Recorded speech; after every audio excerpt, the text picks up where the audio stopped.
we've got a titration question here. So with titration questions, the important thing is to get the information from the question, I think, written on the reaction equation. Sodium hydroxide solution was titrated with dilute hydrochloric acid. The results of the experiment were volume of sodium hydroxide solution, 25 centimetre cubed. Let's write this down here straight away. 25 centimetre cubed sodium hydroxide. Volume of 0.25 mole per decimetre cubed hydrochloric acid. So this is our concentration of hydrochloric acid. Let's write that down there straight away as well. 0.25 mole per decimetre cubed. Okay, that minus there means per. That's how I'd Excel write it. AQA, put a slash there. It means the same thing. That's our concentration of hydrochloric acid. And the volume of hydrochloric acid used. We've done three titrations here, and we've got 3 volumes. So we'll come to that in a second. We'll come to that here. States the volume of hydrochloric acid that must be used to calculate the concentration of sodium hydroxide. So titrations should be accurate, plus or minus 0.1 of a centimetre cubed. If they're not accurate to 0.1 centimetre cubed, then we should cross them out and not include them in the average because they're anomalous. And we should keep repeating it until we get concordant results. Okay, so what we've got here, we've got 3 results, 22.4, 23.7, 22.5. Okay, well these two are plus or minus 0.1, aren't they? So we're certainly using those. This one, however, is significantly higher. That's an anomaly. With anomalies, cross them out or circle them, don't include them in the average. So averaging these two, that's going to be 22.45. You average by adding them up and dividing by the number that you've got there. Okay, so add those two together and divide them by 2, you get 22.45. So that is our volume of hydrochloric acid. So let's write that on here right now, 22.45 centimetre cubed. Okay, use our answer to part 1, this, to calculate the concentration of sodium hydroxide. So our question mark here is the mole per decimetre cubed of sodium hydroxide. Okay. So we've got a titration calculation. This is a calculating quantities calculation. I always tell my students calculating quantities have 3 stages. Stage 1, moles.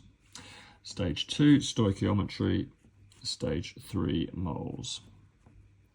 Okay, now regardless of the calculating quantities question, they're always the same. We just need to pick the correct moles equation for each stage. Okay, the moles equation we're going to need here is for solutions, because that's what we've got. We've got solutions of acid and solutions of alkali. So moles equation for solutions is moles equals volume divided by 1,000 multiplied by concentration. So then our first stage here, we have to calculate moles. We calculate moles of the reactant that we have all the information for, or in other words, not the one we put the question mark under, the sodium hydroxide. So we're going to calculate the volume of, we're going to calculate the moles of hydrochloric acid. So our volume, 22.45.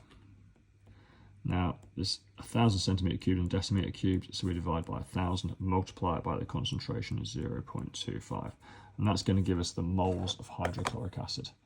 Let's stick that in our calculator before we do anything else. So 22.45 divided by 1,000 multiplied by 0.25 equals.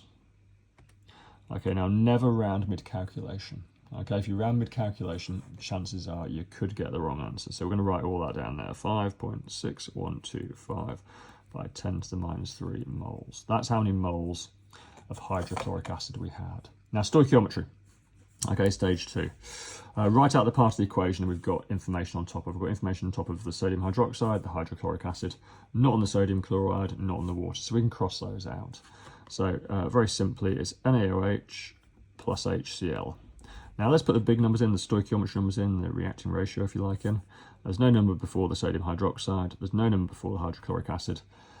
So we can put a 1 in each of those. Now we should put an arrow starting from whatever we've just calculated the moles of towards the question mark, and that in this case is this way. Okay, and what you have to ask yourself is what you have to do mathematically with the symbols divide or multiply to turn that into that. Well, very simply, the answer is nothing because they are the same. So let's write same on there. This is a 1-to-1 reacting ratio, so we don't need to do anything. So what that basically says is we've got 5.6125 moles of hydrochloric acid. We're going to put an arrow going towards our question mark here, and on this arrow we write the same as we wrote on that arrow, which is same. So what we now know is that 5.6125 moles of hydrochloric acid are going to react with 5.6125 moles of sodium hydroxide. moles NaOH. And that is stage 2 done. Right, stage 3. Moles again, and we're still on solutions, so it's still this, it's the same equation. Moles equals volume divided by 1,000 multiplied by the concentration. Okay, our moles here, 5.6125. 5.6125 moles of sodium hydroxide equals the volume. There's our volume of sodium hydroxide. We've got it in our equation here, 25, equals 25 divided by 1,000 multiplied by, and the question mark is what we're trying to find out. The concentration is what we're trying to find out. Okay, chemistry's done. Now it's just maths. Just got to rearrange this. Personally, for me, I'd like to rearrange things simply.